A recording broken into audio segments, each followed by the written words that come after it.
करडाचे संगोपन आणि वाढ नियोजन ह्या सिरीजमध्ये तुमचं स्वागत आहे। आज आपण ह्या व्हिडिओमध्ये करडाला ताप आल्यानंतर कोणतं औषध द्यायचं ह्याच्याविषयी माहिती बघणार आहे।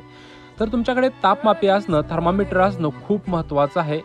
तर ज्या ठिकाणी करडे लेंडी टाकतात तिथं आपल्याला तापमापी खुपसावी लागते आणि त्याच्यानंतर ते ताप हळूहळू वाढत जातो आणि अशी एक स्टेज येते तर त्यावेळेस टुक टुक टुक असा आवाज येतो। त्यावेळेस असं तुम्ही समजायचं की त्या करडाचं जे टेम्परेचर आहे ॲक्युरेट आलेलं आहे।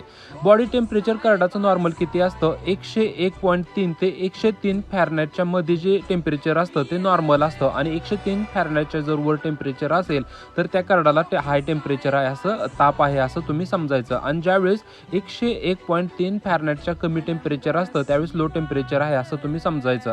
लो टेम्परेचर कधी असतं अपचन झालं, पोटाचा प्रॉब्लेम असल्यानंतर, विटॅमिनची कमतरता असल्यानंतर असतं। हे हाय टेम्परेचर आहे, तुम्ही बघू शकता 104.9 म्हणजे हाय टेम्परेचर। ह्याच्यावरती आपण काय ट्रीटमेंट करायला पाहिजे तर ह्याच्यावरती आपण पॅरासिटामॉल घटक असलेलं औषध देणार आहे। हे जे तुम्हाला दिसतंय 250 mg पॅरासिटामॉल घटक असलेलं औषध आहे। हे आपण दिवसातून 3 टाइम द्यायचं 5-5 ml। आणि हे जे दिसतंय तुम्हाला नोवामॉक्स म्हणून आहे, अँटीबायोटिक आहे, हे आपण दिवसातून 3 टाइम द्यायचं 5-5 ml। आणि त्याला औषध जे आपण पाजतो तर ते व्यवस्थित श्वासनलिकेत जाणार नाही ह्याची आपण काळजी घ्यायची। ही दोन्ही औषध देऊन जर तरी पण ताप जर कमी नाही झाला तर 500 mg पॅरासिटामॉल घटक असलेली तुम्ही टॅबलेट त्या करडाला दिवसातून सकाळी आणि संध्याकाळी एक टॅबलेट देणं